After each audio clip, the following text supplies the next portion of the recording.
Balibago, Laguna! Hey, good morning po mga kapuso! And happy Luklukan Festival! Wow, welcome to the Barney Party! Terno, hindi kami nag-usap ha. Talagang yung kulay namin ni Bubay sa kanila, Monica, talagang pangma. Luklukan Festival. Oo, match na match talaga. Pero bago natin na i-feature ko ito nasa tabi natin, alamin natin, bakit nga ba Luklukan Festival ang tawag dito? Bakit nga ba Luklukan Festival? Nariyan si Bubay sa kabilang ibayo para magpaliwanag ka, Bubay! Tara! Eto na! Let's go! Ay,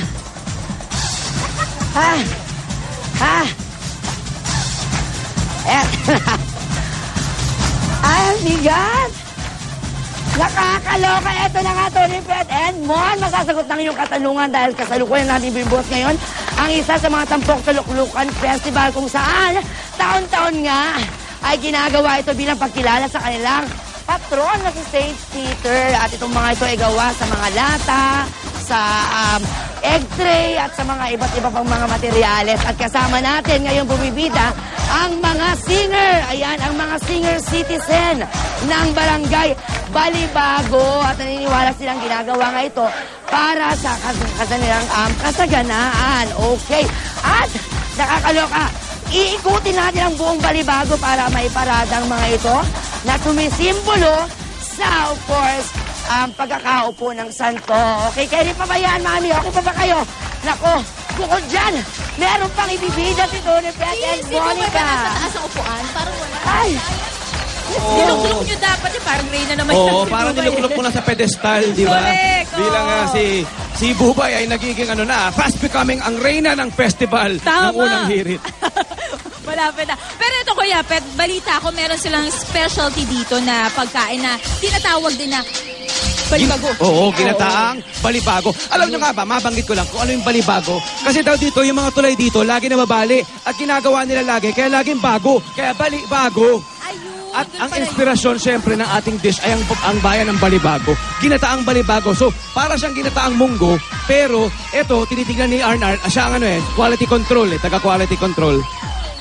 Ito, meron tayong munggo na ginigisa muna, tinutusta para mag-sweat siya. Lumabas yung natural oil ng kanilang munggo, di ba? Tapos tinutusta. Kaya yung tustadong flavor ng ating munggo talagang dahil lumalabas. Oo, dahil nga ginigisa muna nila.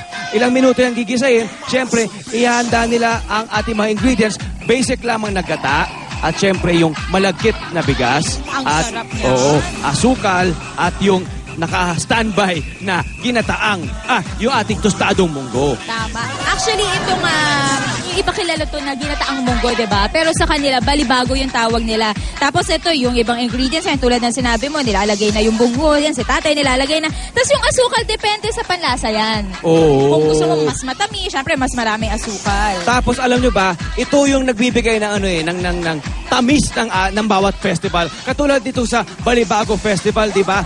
Kailangan talaga meron tayong dessert, meron tayong panghimagas, di ba?